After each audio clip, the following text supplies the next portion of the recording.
close relationship. He has this way of looking into my eyes. Knows how to treat me. Gentle, considerate. Did I tell you he owns his own business? I think he's going to pop the question. Better or worse? Better. Our opticians and audiologists own their stores, so your care is their business, which can make them rather popular. Apparently, he's seen half the town. Book an appointment today.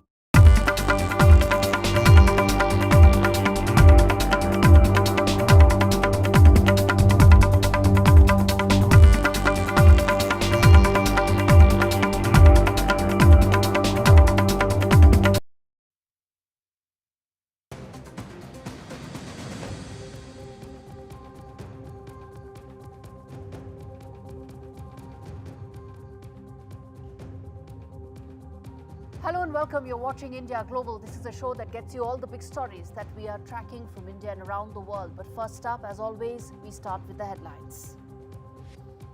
First big story that we're tracking on India Global today. Trump and Elon Musk feud flares over the big, beautiful bill. Musk threatens to launch his own party, America Party, if Trump's mega bill passes. Trump hits back, suggests DOGE review Musk's subsidies in order to save the federal government big money. Rice rage and racism. Mamdani attacked for eating with hands. Go back to third world. Texas congressman's racist remarks. Even as this escalates the larger debate about whether Indian Americans continue to feel and get racist remarks there. India-US likely to finalize bilateral trade deal soon. White House confirms India-US trade deal is set to be signed soon. Indian officials extend their visit in America to iron out last-minute details regarding the trade deal. International Crimes Tribunal set to hear charges against Bangladesh's former Prime Minister Sheikh Hasina. She has been charged with crimes against humanity for her role in the violent mass protests in Bangladesh last year.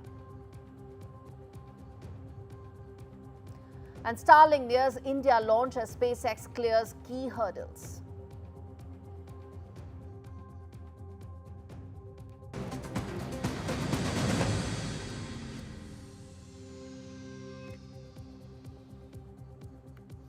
Viewers, the top story that we are tracking on India Global. Elon Musk is going scorched earth over Washington's latest $5 trillion spending bill.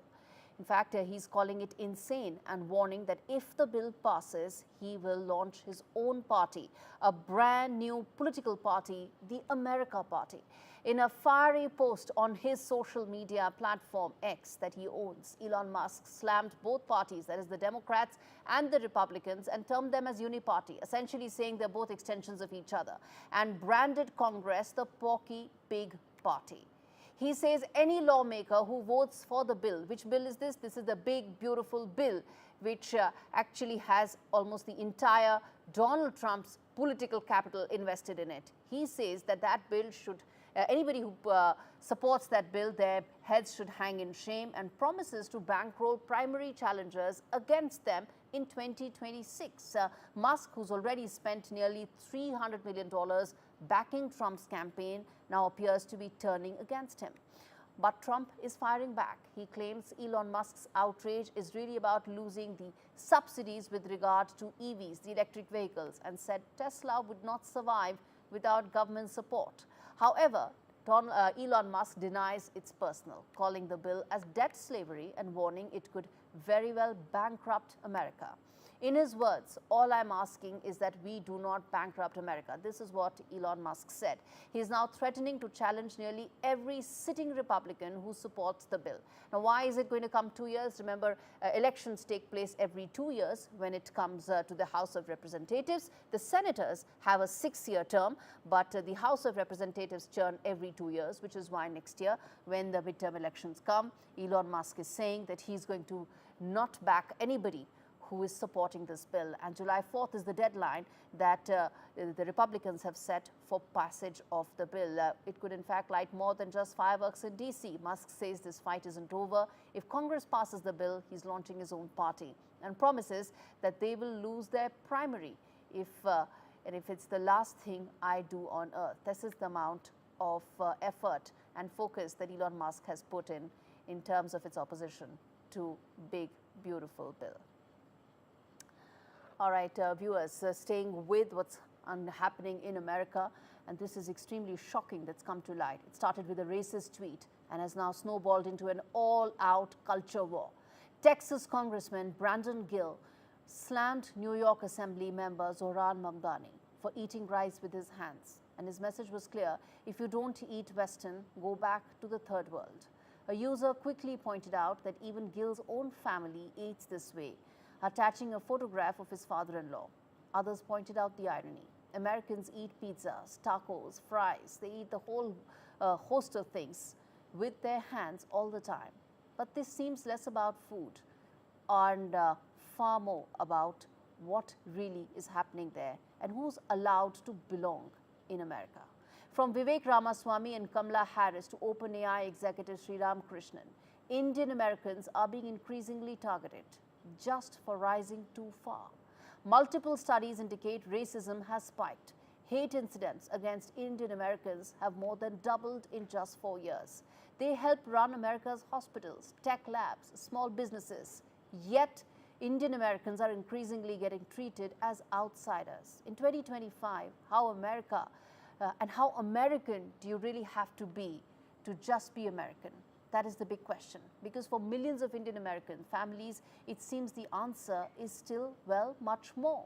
And we must ask who belongs and who keeps asking as to how do you go about proving it. Make no mistake, viewers, Zohran Mamdani is not my ideal. He has and continues to provide enough reason to doubt where he actually stands when it comes to his ideological clarity. But as far as this racism attack is concerned, this needs to be called out. And that's exactly what we are doing right here on India Global. Indian Americans deserve better.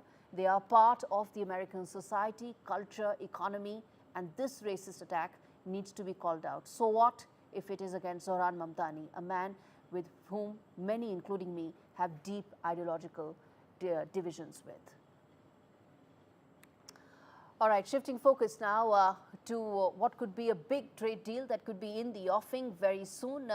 8 days to go for the US to restart reciprocal tariffs. Why? Because 9th of July is the date when Donald Trump wants to once again hit the button when it comes to starting the reciprocal tariffs. The pause will go away.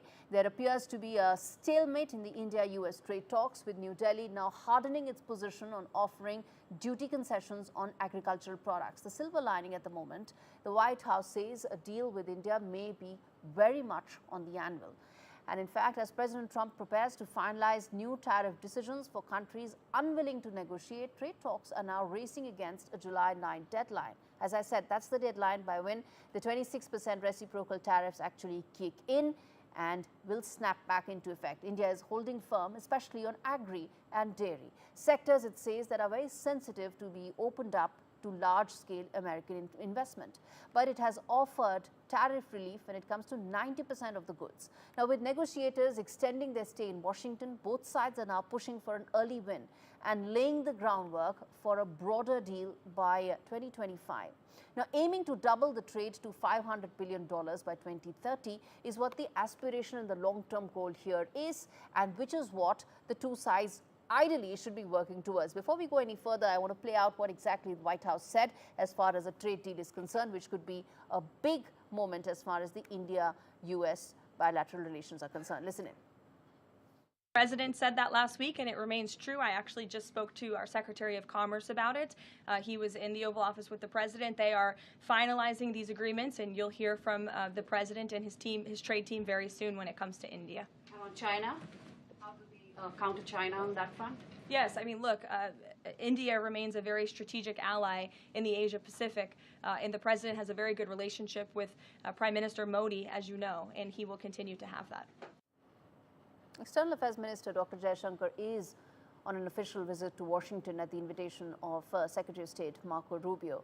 Jaishankar will participate in a meeting of the foreign ministers of the Quad grouping that will focus on new proposals to advance a common vision for a free and open Indo-Pacific. The Quad ministers, foreign ministers meeting on 1st of July will discuss on the and in fact will build on the discussions that were held at an earlier meeting in Washington on 21st of January. Remember, this is the first meeting when the two sides will be meeting after Operation Sindoor. Ever since the success of the Operation Sindoor that India had launched on Pakistan, this is the first time you will have the foreign ministers of India and the US meeting together, of course, as part of a Quad grouping, and commentary regarding cross-border terrorism could be another important thing to watch out for as far as this meeting is concerned. What else is likely to be on the agenda? Mohammad Ghazali with the answer.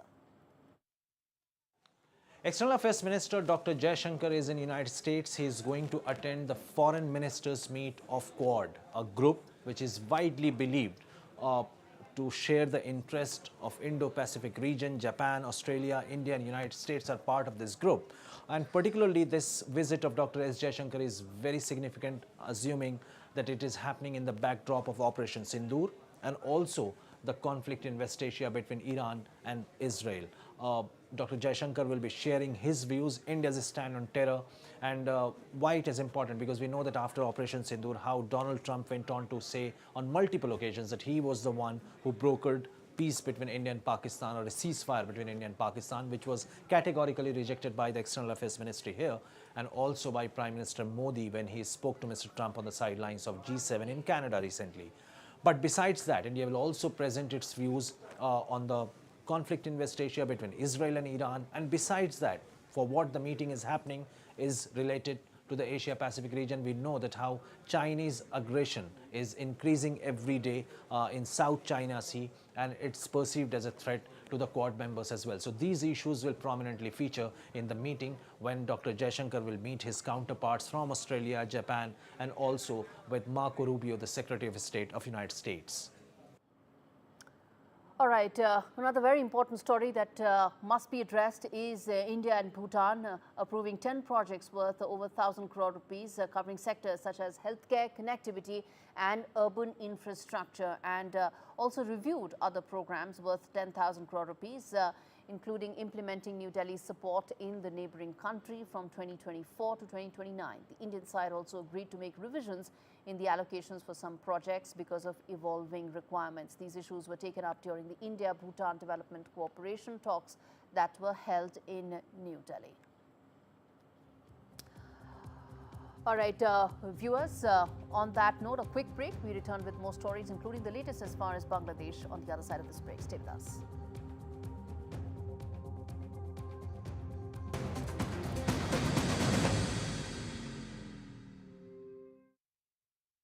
This summer, take on the 1 Million Step Challenge for Diabetes UK.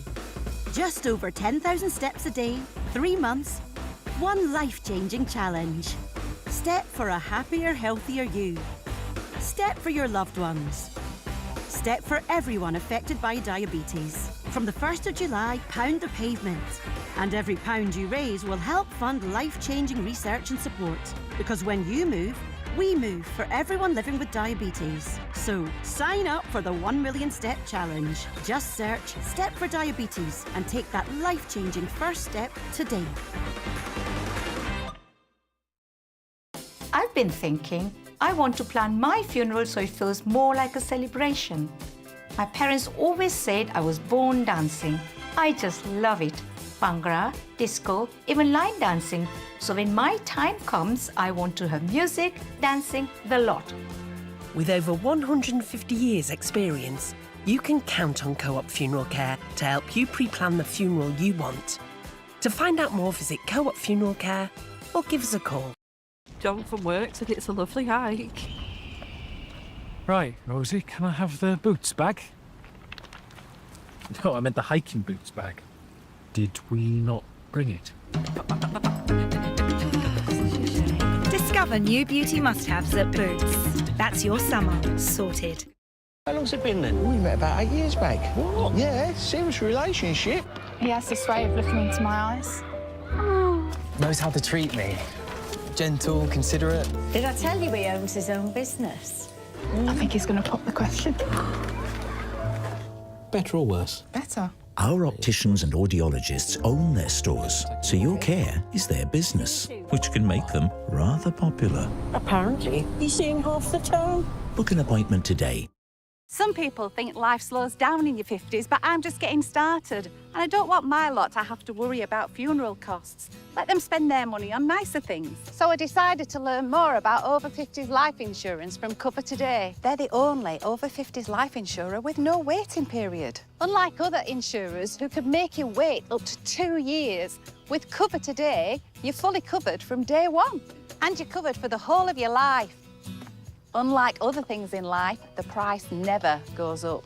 Go online or talk to their friendly UK team in just one phone call. Cover Today are the only over 50s life insurer with no waiting period. And no annoying trips to the doctors either. Plus, you get your choice of a £125 gift card. Now I'm with Cover Today, I can get on with something much more interesting. To get a free life insurance quote, call our friendly UK team on 0800 470 4474 or visit covertoday.co.uk.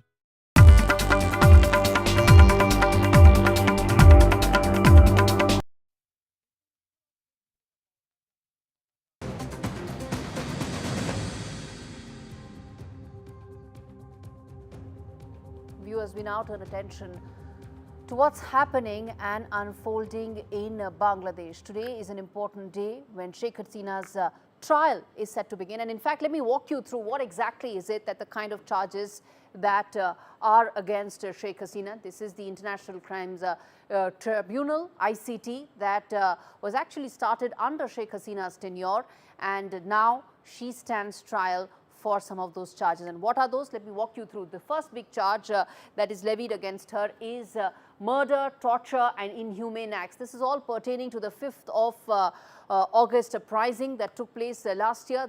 It was termed the student revolution, the student protest, but what followed is what the world got to see there. The first charge is this. Let's move ahead. The second charge, ordering lethal force on protesters. As I said, the student protesters who allegedly brought down the government, and this is the charge that has been leveled against Sheikh Hasina, that lethal force was used against them. In fact, there were large-scale deaths as well that happened. Why is what ideally the inquiry should be. The charges against Sheikh Hasina are in an effort to find that as well. Aiding and killing of protesters is protester Abu Said. That's one specific additional charge that has been levied against her. These are all charges pertaining to the incidents that and the developments that led to the student uprising that took place on 5th of August, after which Sheikh Hasina left and took asylum. Now, the other charge against her is planning Dhaka killings of 6 demonstrators. These are the kind of charges that have been leveled against her. Let's move ahead. Let's now talk about the second aspect, which is plotting and shooting of 5 protesters. So all the protesters who lost their lives during that entire uprising, against that, Sheikh Hasina is now standing trial in ICT, and these are the charges leveled against her. Now, let's talk about the other aspect of Bangladesh, which is what has happened since Muhammad Yunus took charge.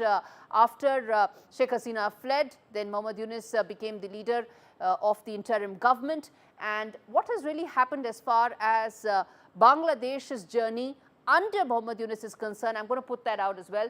First and foremost, the sense one gets is that there's an Islamic extremism that is on the rise in Bangladesh. Violence has surged when it comes to women. Only 48 hours back, a shocking case came to light about a Hindu woman who was actually targeted, raped and filmed on social media. Next, minority Hindus have been targeted. Their temples have been demolished. Again, about a couple of days back, we had a temple being demolished in Bangladesh. And let's not forget Chinmay Krishnadas, a man who ideally should have been right here for you viewers to understand. He is symbolic of the kind of threats and persecutions that many believe that Bangladeshi minorities are facing. And then there are industries that are facing severe crisis. The garment industry, which is pretty much the backbone of the Bangladeshi economy, is facing tremendous pressure, and that has cascading impact on its economy as well. Then there's Mujibur Rahman's legacy that has been erased. He's no more the father of the country. His name has been, and his photograph has been removed and scrubbed from the currency notes as well. And lastly, ties with Pakistan have been revived like never before, and in fact, they're doubling down on those. So this is all that has happened in the last, ever since Mohammed Yunus took over. And before that, we told you what are the exact charges that Sheikh Hasina is standing trial for. Let me now get in Saurabh Gupta, my colleague who's really been tracking developments very closely for us. Saurabh, now this is an important trial that will take place. Explain to us what is likely to happen over the course of these proceedings in the next couple of weeks, couple of months. Go ahead. Well, you know, many are already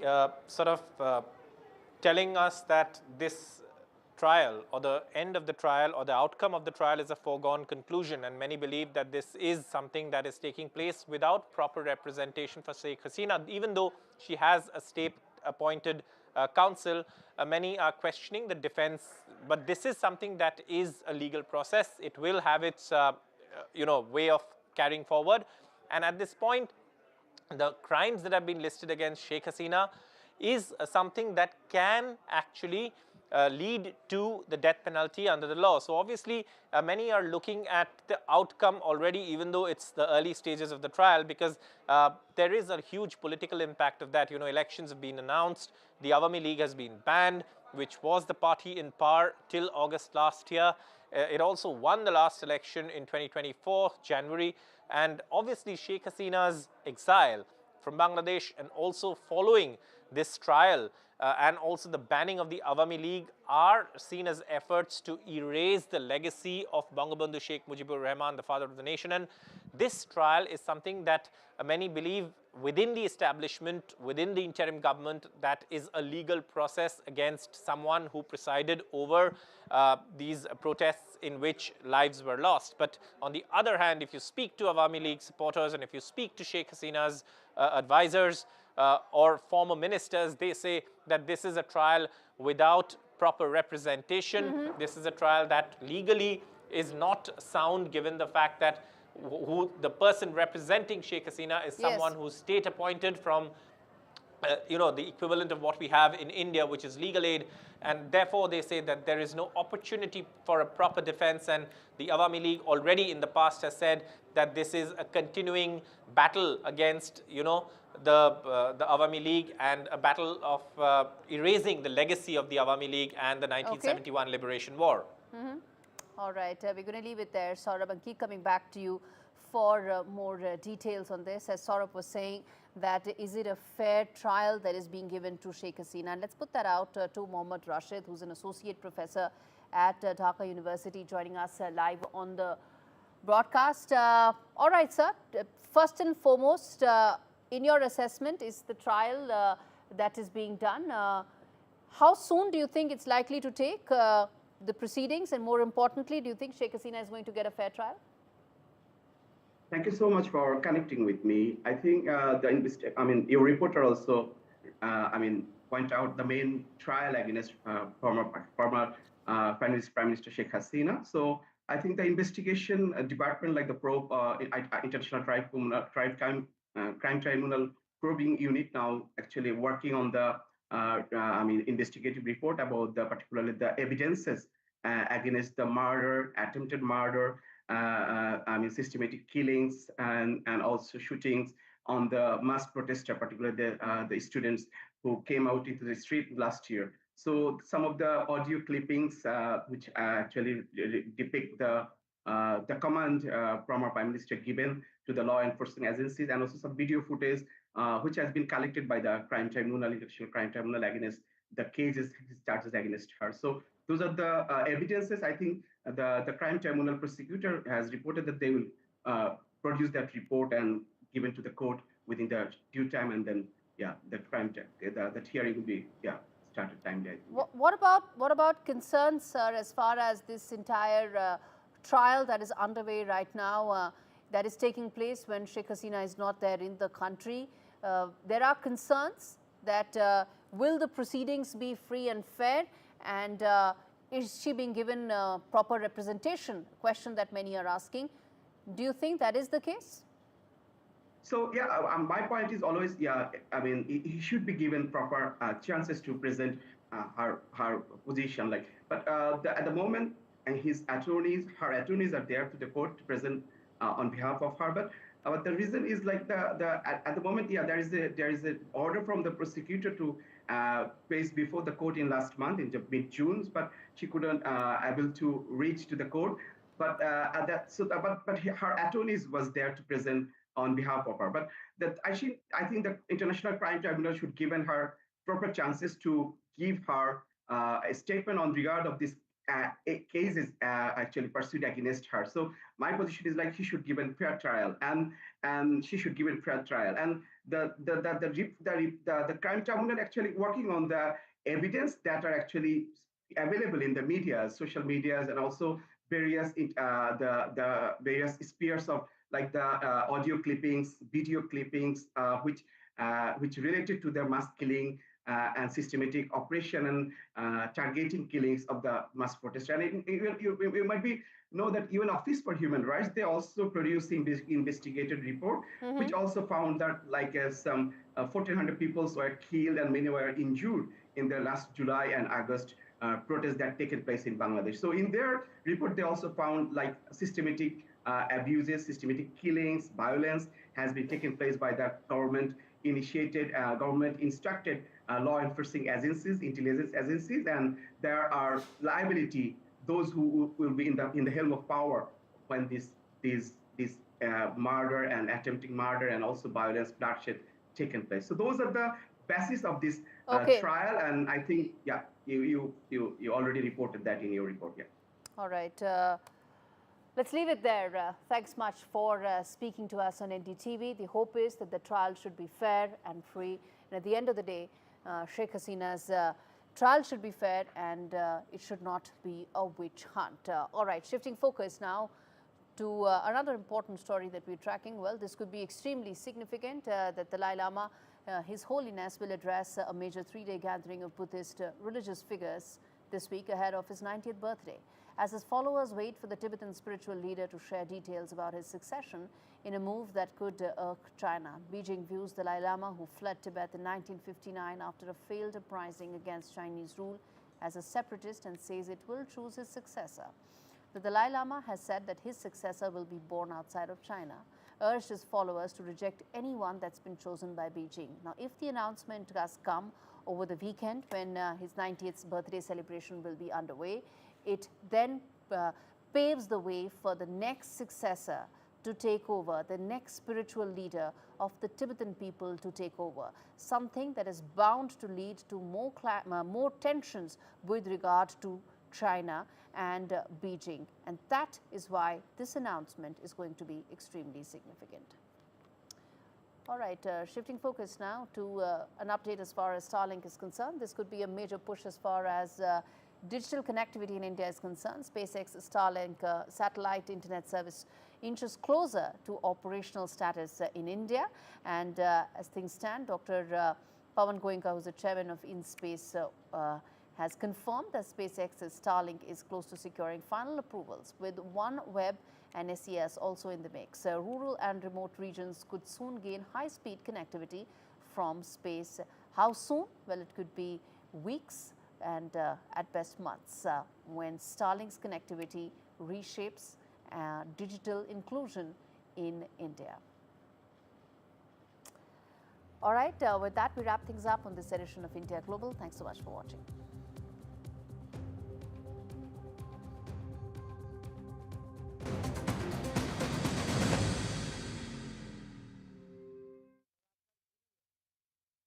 With Post Office Over 50's life cover, enjoy peace of mind knowing your family will receive a guaranteed payout when you're gone. UK resident 50 to 80, you're guaranteed acceptance. No health checks and from just £1.15 a week. Plus free 24/7 GP access with the health and wellbeing benefit.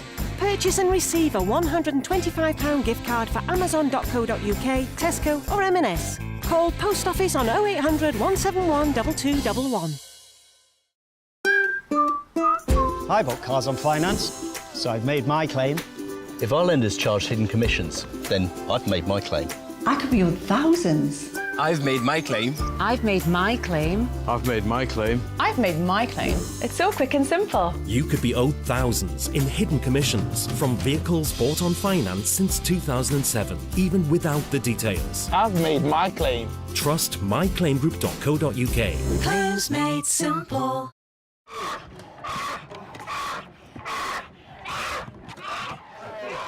This baby bear is terrified. Torn from her mother's paws at a tender age.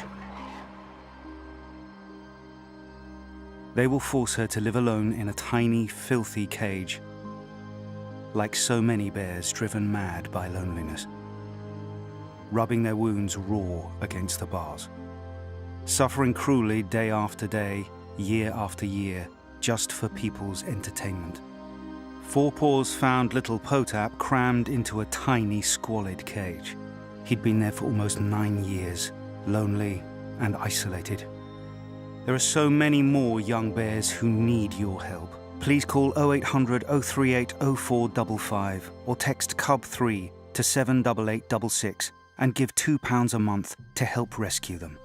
Every month, your £2 could help us free more bears, help give bears the veterinary care they need, and help them live happy, healthy lives in the freedom of our natural sanctuaries. Call 0800 038 0455 or text CUB3 to 78866 and give £2 a month and help Four Paws free bears from agonizing torture. Please, don't leave these bears to suffer for a single day more. How long's it been then? We met about 8 years back. What? Yeah, serious relationship. He has this way of looking into my eyes. Knows how to treat me. Gentle, considerate. Did I tell you he owns his own business? I think he's going to pop the question. Better or worse? Better. Our opticians and audiologists own their stores, so your care is their business, which can make them rather popular. Apparently, you seem half the town. Book an appointment today.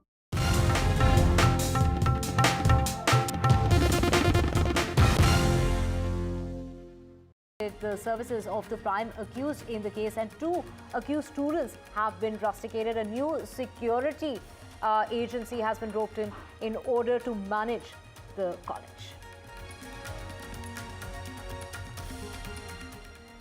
And this is in regard to the Kolkata rape case that took place on the campus of the law college. While there is a person, a student, who has spoken out and said that the main accused in the case, Mango Mishra, has been getting the backing of the TMC. That is the allegation that is being made, something that the opposition has been saying. But TMC, the government of Mamata Banerjee, completely denying any sort of links with that repeat offender.